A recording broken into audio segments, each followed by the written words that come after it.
Yo, what's going on, guys? Crispy Flakes here. Welcome back to another NBA discussion. For today's video, I want to talk about Steph Curry. And I think when we talk about Steph, when we say his name, we all for one recognize the greatest shooter of all time. Like, that's just a given, right, man?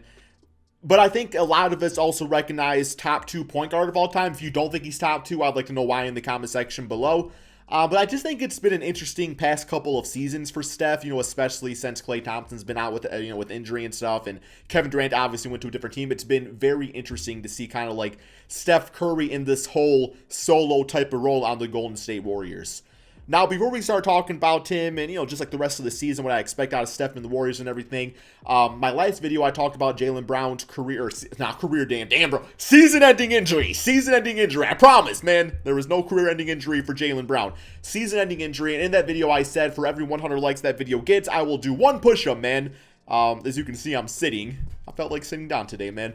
But I will do the push-ups at the end of this video. Same rules as this one as the last one, man. For every 100 likes this video gets, I will do one push-up in the next video, assuming it's 24 hours from now, roughly. If it's a double upload day, I'm not going to do it then, but you know what I'm saying. Okay, so, yes, okay. Enough of that. By the way, it's 10 push-ups. I don't know if I already said that. But Steph Curry in his past 10 games, absolute tear, man. Screen in front of me, 36 points, 5 assists, 5 rebounds per game. On the actual season, he's averaging, 32 points, 6 assists, 6 rebounds per game. So there's a few people out there talking about Steph as far as winning the MVP award. I think it's an interesting case to be made. I think for one, you got to look as far as last season. We all saw, when Steph wasn't playing, just how bad the Warriors were. I mean, the team was atrocious. That's why they ended up getting the second pick in the draft. Now, this season, he's back, and they might make the playoffs. They might not. I think that might be the part where I'm just kind of like little iffy about winning the MVP or not. Thinking about a guy that's had similar stats to Steph that won an MVP recently was actually Russell Westbrook. I believe it was the 2017 season, sometime around then. He averaged actually 31 points, and we all know he averaged a triple-double with it was like 11 rebounds, 12 assists per game, something like that. So Steph is putting up the great scoring numbers, doing it with better efficiency than Russell Westbrook. Obviously, the assist and rebounding's not there. But for Russell to win the MVP, they were 6th in the Western Conference. I do think when it comes down to winning the MVP award, I do think record matters. And that's probably a case about why maybe Steph is being talked about, because we see the greatness of the stats he's putting up. But also at the same time, we recognize it's like, well, they're kind of fighting for a playoff spot, and they're probably going to be in the play-in tournament, man. And let me just say, if it ends up being the Golden State Warriors against the Los Angeles Lakers in the play-in tournament, single elimination, winner takes all, or I think it's based off like the seeding, if it's like best of 3 or single elimination, whatever it may be. But regardless, if it's a best of 3 or single elimination, to me, that has potential to be the greatest series, including playoffs, man. Steph Curry, team on his back against LeBron James and Anthony Davis. If Steph Curry wins that series or wins that elimination game, I book him as the greatest point guard of all time. I love Magic Johnson, guys. I respect Magic Johnson. I know Magic Johnson's game. I've seen him play. Not in person because, well, I wasn't born yet. But I've seen highlight reels. I recognize how amazing Magic Johnson is. But if Steph Curry is able to eliminate LeBron James and Anthony Davis and the rest of that great roster, man, Dennis Schroeder, assuming he's back and everything by then, Montrezl Harrell, Big Pig with Andre Drummond, it solidifies that he's the greatest point guard of all time. Ain't no ifs, ands about it. Ifs, ands, or buts about it. There we go. I knew I was missing something there. So I'm looking at the roster that he's actually working with this season. And once again, man, like, the roster that's currently out there, it's pretty much just like Steph Curry and a whole bunch of basketball players. And I don't mean that disrespectfully. But it's kind of similarly constructed right now to how the Sacramento Kings are, where it's just like, once again, it's just like a whole bunch of guys on a team, not really playing the positions they're supposed to be playing, and kind of hoping for the best. Now, the difference between that is Steph Curry and De'Aaron Fox, and De'Aaron Fox is great, but Steph Curry is amazing. So do I actually think this team, okay, let's assume Steph Curry wins the play-in tournament, solidifying himself, in my opinion, as the greatest point guard of all time. Just saying. Does he actually have room to run at this point? Like, is there like, oh my god, like, is this a team you don't want to see come playoff time? I mean, if Steph Curry's shooting like this, then yeah, I think it's safe to say you probably don't want to see them in the playoffs. It's just how we view great players, right? Roster right now, as we all know, yeah, the big names, Draymond Green, obviously. Now, Draymond Green, I mean, the dude just doesn't have any offense in him whatsoever, man. He just doesn't have any offense in him whatsoever. I mean, he plays defense, he rebounds, he makes plays. That's what he does at this point, man. He does not score baskets. He tries to score baskets at times, but he does not score baskets, which is fine. That's how he plays. I respect guys like that, man. Whenever I play basketball, it's kind of how I try to, like, mold myself as like a guy that can just go out there and help out everybody. I feel like it's very valuable, man. The glue guy, the ultimate glue guy. You got Andrew Wiggins. Andrew Wiggins had a very nice start to this season. I love him defensively. Now he's really embracing, using his athleticism to his advantage. Timberwolves, Andrew Wiggins had this huge issue of playing like he was unathletic. Like, not using his body to his advantage. He played like a guy where it's like, oh, man, I can't beat this guy with the dribble. It's like, no, man, you are one of the most athletic guys in the NBA. Like, use it. Use it not only offensively, but also defensively. He's been doing that. Like, Andrew Wiggins has been great. Shot blocking's been amazing. It's a lot of fun to watch, man. Then you got Kelly Oubre. Kelly Oubre had a bad start to the season. He's been fine as of late. Three-point shot's still not going in. The issue with Kelly Oubre, though, is that, he plays a lot of shooting guard, sometimes some small forward. In my opinion, Kelly Oubre is a power forward. He is a small ball power forward that can play some small forward. So he's not really being utilized correctly. Obviously, you got James Wiseman, who's out for the season now. But, I mean, with James Wiseman, it's like that was... That was kind of like the awkward stage where, you have Steph Curry wanting to make a run to playoffs and stuff, and you have James Wiseman, who is like 19, needs to develop, right? But then the bench unit's fine. You got, Kent Bazemore, Jordan Poole. I mean, if this team makes a run, it's got to solely be Steph Curry. Like, Steph Curry got to be averaging about 40 points a game, right, man? But even then, like,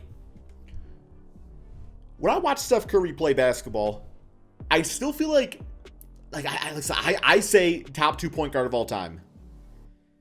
But I still think he is a victim of himself. And what I mean by that is a big reason Steph Curry was not drafted like number 1, number 2 overall. A big reason why Steph Curry was almost traded twice on the Golden State Warriors. There was one time where he was almost traded to the Milwaukee Bucks. It was supposed to be instead of Andrew Bogut or something like that, or for Andrew Bogut, I don't remember exactly. There was another one that I forgot about. But regardless, he's supposed to be traded a few times, man. And passed up obviously twice by Minnesota in the draft. Like, the reason about that is that you look at him, and like Steph Curry is not like this big, huge player, man. Like he's still like this tiny, kind of like lean muscle type of guard. I mean, obviously he's athletic, he's in the NBA, but I feel like sometimes people look at him like that, like, and they just like, it's just one of those things. It's just one of those things where you just don't respect a person just because like he's putting up the numbers, but maybe he doesn't look like somebody that should be putting up those numbers. A lot of people say I don't look like I should be talking about basketball. I look like I should be playing some World of Warcraft. So I know what it's all about, man. Trust me, bro. I went to the damn gym the other day, and I was the only guy not asked to play in the 5-on-5 game. Broke my heart, man. But I knew I could have got buckets on all them, right? So, yeah. Steph Curry's season. Do I think he's going to win the MVP award? I mean... Okay, this is going to get me in a little bit of trouble right here. It's going to give me a little bit of trouble, but...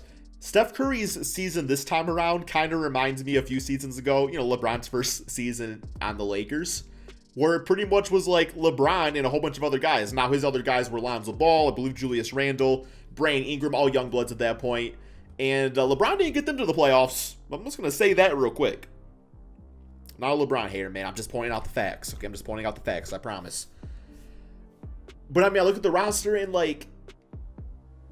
I'm like, if Steph Curry gets his team to the playoffs, putting up the numbers he's putting up,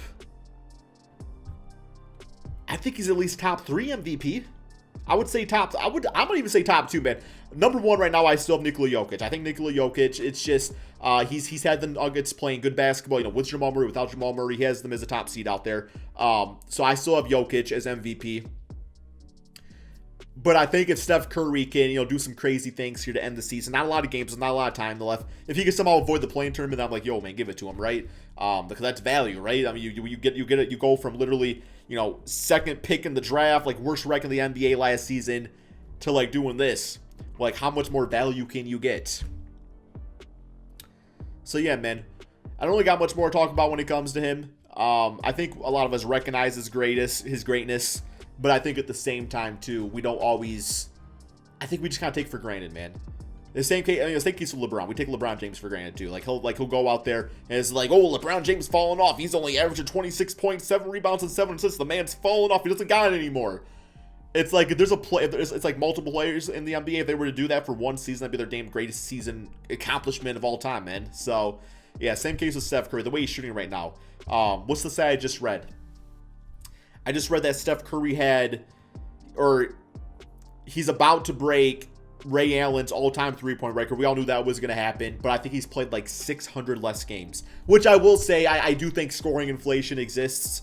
It's the reason why I don't tend to love to compare players to other eras, just because like if Ray Allen was playing today, man, he'd be putting up damn 10, 12, 3-pointers a game too. Probably have a lot more. So I do think that's important, but at the same time, the fact that a guy is shooting more threes and making more threes, I think you can also look at that. So yeah, I'm looking at it right now, man. I'm looking at Steph Curry's last 5 games. 36 points. He only shot 23% from 3 that game. Damn, bro. The greatest three-point shooter of all time.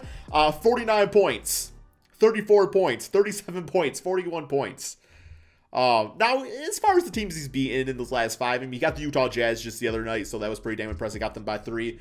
They beat OKC and the Pelicans. So, I mean, those are games that you should win if you're Steph Curry. But I'm not going to lie, man. Like, I wasn't totally sure Steph Curry had it in him to really carry a team like this. Last season, when I was like, well, Clay's out, and to me that's no disrespect to Steph Curry. I just think that any great player needs their second star out there, right? That's just how it is. And I thought once they lost Klay Thompson, last season I was like, there's no hope. And Steph Curry went out, it's like there's definitely no hope. And then they lost Klay Thompson. This season I was like, can you even get him there? I don't know, man. We'll kind of see about that. It's a lot of money. And then, of course, Andrew Wiggins, that eats up a lot of cap. It's like, do they have what it takes? And no, man, he's living up to it and some. So I really hope that he can do some special things. I just think it's going to solidify his legacy. We know stat-wise, we know shooting-wise, Steph Curry can do it.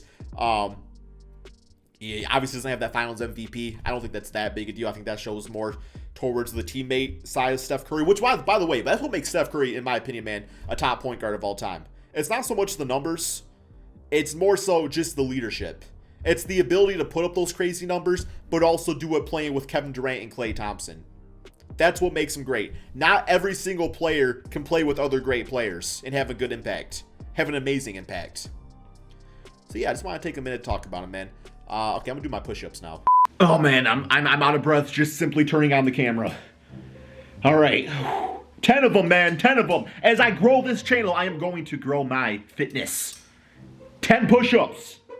Do not roast my form. I know it's not good. Do your best and forget the rest, man. Yo, you get down with me at 10 push-ups, bro. Do it, man. Let's do it. Okay, here we go. I should do like, ooh. That wasn't even one. I literally just put my arms up. Okay. I got this. All right, good form. Here we go. Oh! 2, 3, 4, 5, 6, 7, 8, 9, 10. Oh, man. Whew. Thank y'all so much for watching, guys. Peace out.